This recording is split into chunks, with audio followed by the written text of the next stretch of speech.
Hi, I'm Carl Pelofsky, the head of the college school, and I'm here with. Brandon Murray, the principal of the college school. Yeah, we're trying a new series. We've registered as a school for the ISACS Parent Series, and that includes lots of speakers who are going to talk about different topics that are relevant to you all who are raising children in interesting times. So, what we're going to do is, because we live in a world of reality here at the college school. And these series, the speakers are about an hour long. So you might not have an hour. Also, the speakers are very general. They're delivering an address to literally hundreds of schools and hundreds of communities. So it can't be tailored in any way to each school. So that's what we're going to do, is we're going to watch these for you, and then we're going to cut them down a little bit to digestible portions. And then we're going to talk about how they relate to the college school and to perhaps your child in a way that's a little bit different than the general speaker. So that's the goal. Instead of an hour, you can expect to spend significantly less time with us as we talk about these interesting speakers that ISACS has assembled for us. The first one is Lisa D'Amour. And Lisa D'Amour is a best-selling author, psychologist, has a podcast called Ask Lisa, where she talks about childhood development and teenagers in that kind of the world of psychology and mindset. So we're going to cut back and forth between Lisa and the two of us. And thanks for joining us. Exciting.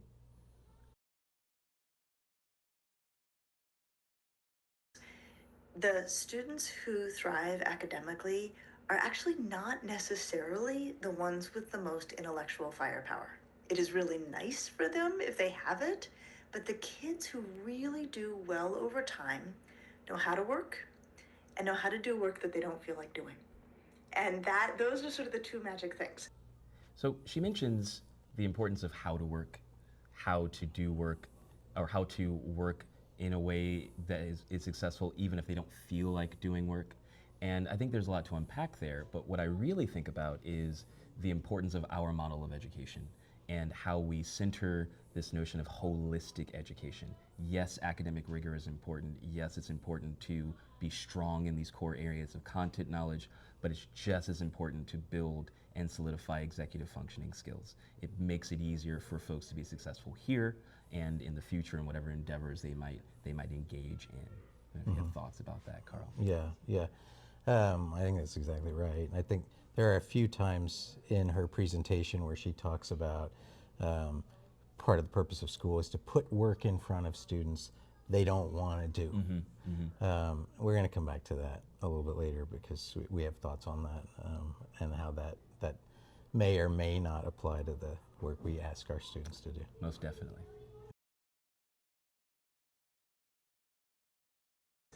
So starting with the how to work, one of the things, and I'm sure you've heard this before, routines really help kids, and especially when it comes to the part of the school day that you control, or the day that you control, which is when they are home. It really makes a difference if kids know when they're going to do their homework and where they're going to do their homework, and that is something that becomes somewhat automatic. So you might find at times that this particular speaker is speaking to families maybe with older children a little bit more than families of younger children. However, when we talk about getting sleep, after-school activities, the very busy calendars and schedules that students have, it just gets more intense for the most part as students get older. So the idea of a 17-year-old sleeping for just a few hours, being caught up in technology, being able to drive a car, hanging out with friends is going to be different than some of the experiences that you are going to have. But you're going to have them eventually. They're coming. So it's a really good time to practice that kind of discipline and that sort of gathering around the dining room table and doing homework.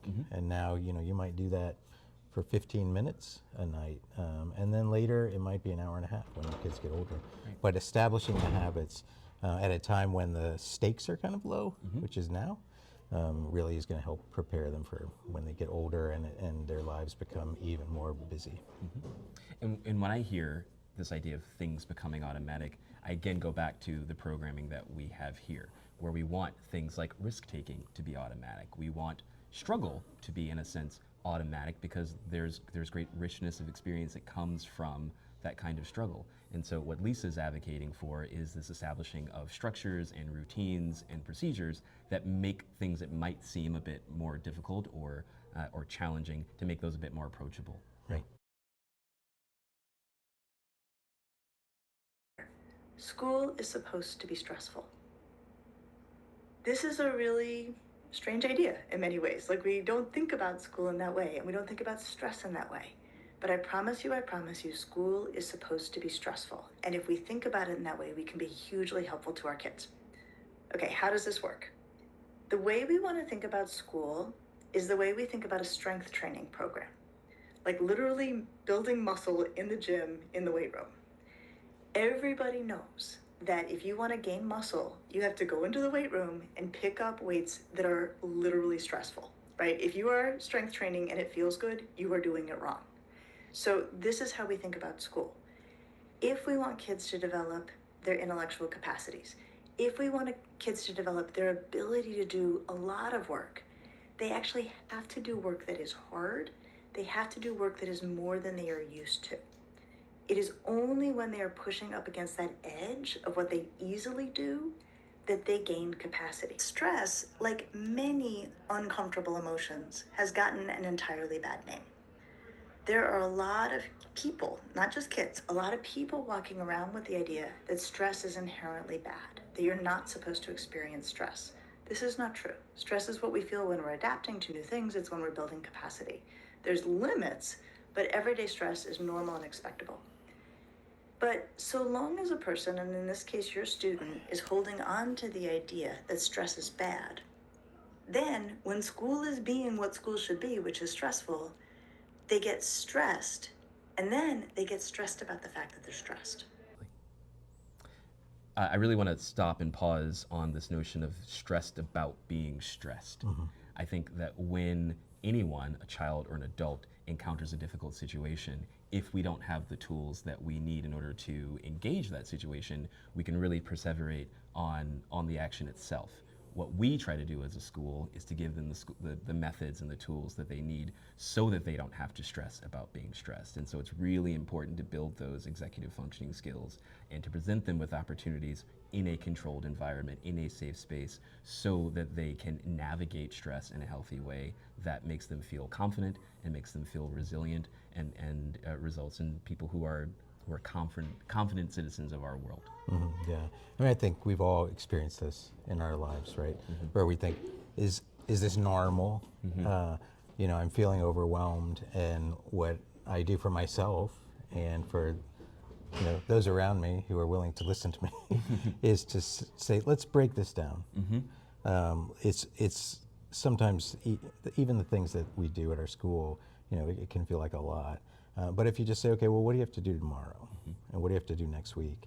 I think breaking it down, making it, kind of creating chunks, I think helps you get out of that cycle of feeling like, oh, this is too much, I'm overwhelmed, and I'm worried about my own kind of well-being because it doesn't seem like anyone else feels this way. Right. Like, what could you do today that future-proofs a child?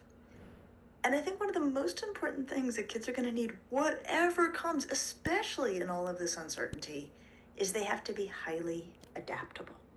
They have to be able to work with what comes. And school is the world's greatest place for learning to be adaptable. Number one, it puts in front of kids work they don't like and asks them to do it anyway. Ask them to adapt to the fact that they have to do work they don't like.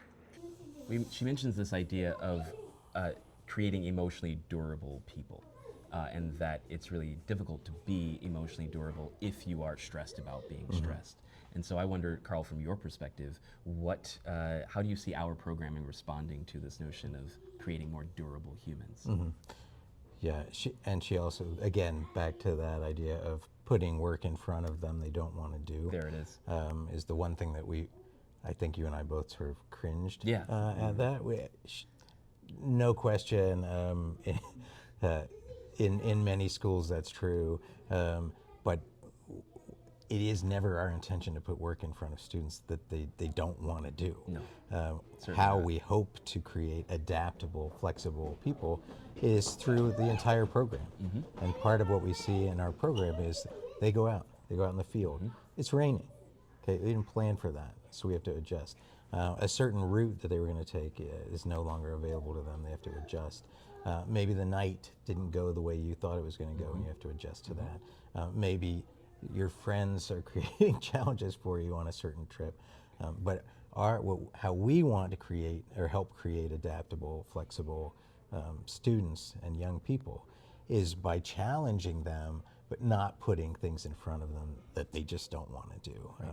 That's certainly part of all of our lives. There are things that we don't want to do. There are probably things that our students don't get super excited about all the time in their classes. But we want to talk about intention, and our intention is to do that, kind of accomplish that in a different way than the way she's describing it. Yeah, and I think specifically about our 7th grade urban themes, and all of the themes really provide these opportunities, but I think about our spring 7th grade urban theme where students are encouraged to go out into the city, into different neighborhoods, and to have conversations with other citizens of St. Louis that they've never met before. And that can be a very daunting task. But the idea is to, again, present them with a real world opportunity to respond in real time to the situation in front of them. And what they realize, what they encounter, is another human who's excited to talk to them. Or they realize that they are able to navigate a neighborhood they've never been in just because they have a map and they have adults who are there to, again, support that experience in an encouraging but detached manner. Yeah. And so, sure, I'm sure Lisa has very good thinking around her particular position, but our approach is to put students in a position to be successful while they're being challenged in a way that they feel excited about as well, because they get to stretch out in ways they never thought were possible. And so we end up having students at the end of the spring who feel even more confident about engaging new experiences because they've been put into that situation or those kinds of situations. Yeah, and sometimes they're going to encounter people who don't want to talk to them. Yes, right? that happens. I'm sure you've seen that plenty of times. Right, there's resiliency that comes from gentle, polite rejection, right? You learn how to move on to the next thing. You learn that failure is an opportunity to try something else and try it in a new way. Yeah. And I've seen students who are sort of rebuffed, in their first effort, and they kind of take the time to explain to people, because it can be odd to have somebody just walk up to you and say, "Can I ask you a few questions?" Right.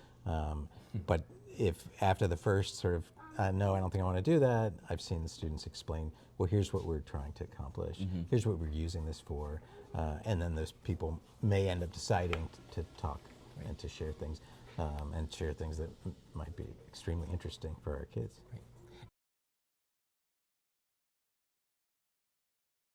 It is really important that they are able to withstand some discomfort, because there's a lot of distress and discomfort in life, and your kids can't stop everything when they become uncomfortable. Now, this is harder than it used to be because our kids have been through a lot. We've been through a lot. It's been a rough several years.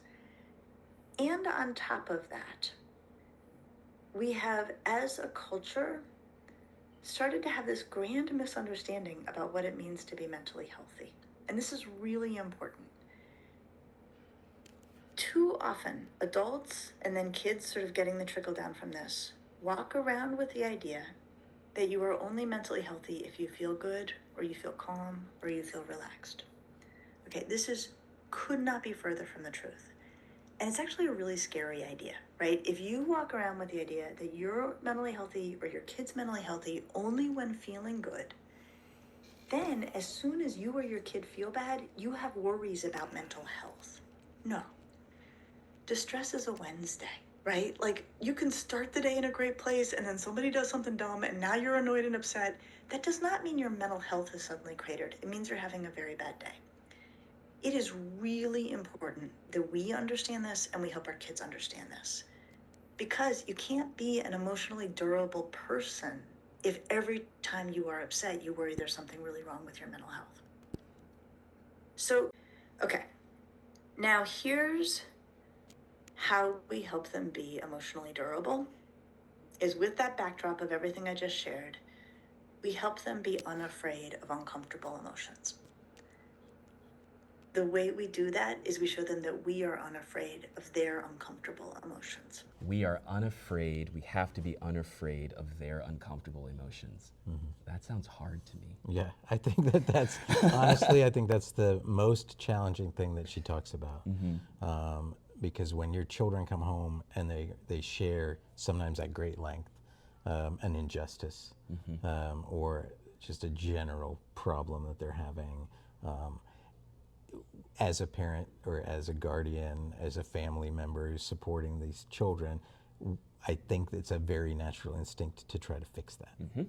So, you know, you get 20 minutes on this topic, maybe again the next night, and you think, okay, well, let's figure out how to fix this. And resisting that urge to fix It's hard. is really, really hard. Now, sort of submitting to that desire to fix can be worse. Because then you get in the pattern of a child comes home, they have an issue or a challenge, and you solve it for them or you fix it for them, and you're not contributing to that kind of resiliency that everybody needs later, because, you know, hey, for better or worse, they're not going to be in your house forever. They're probably going to be on their own at some point. So, but resisting that urge to fix it,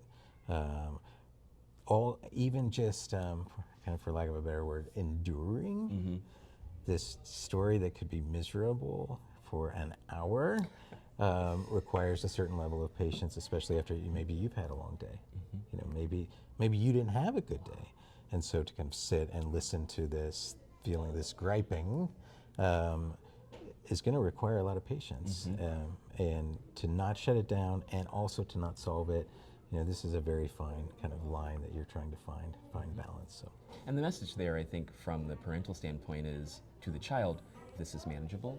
Yep. This is, we can encounter this. We can dissect and organize and process this, and it doesn't have to be a catastrophe. We don't have to be stressed about being stressed, because there's a way forward. And we can be, as parents or as adult leaders, we can be partners and collaborators in managing that stress, in managing those difficult situations that at the onset might seem totally unnavigable.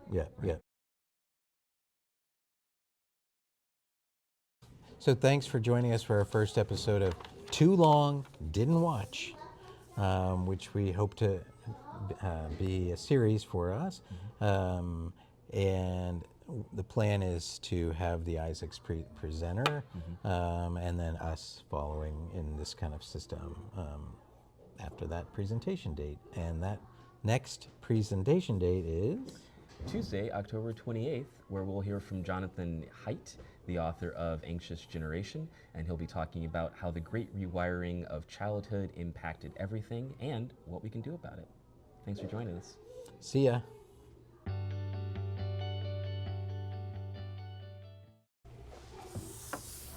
My fear is like it didn't record anything. You never pressed play.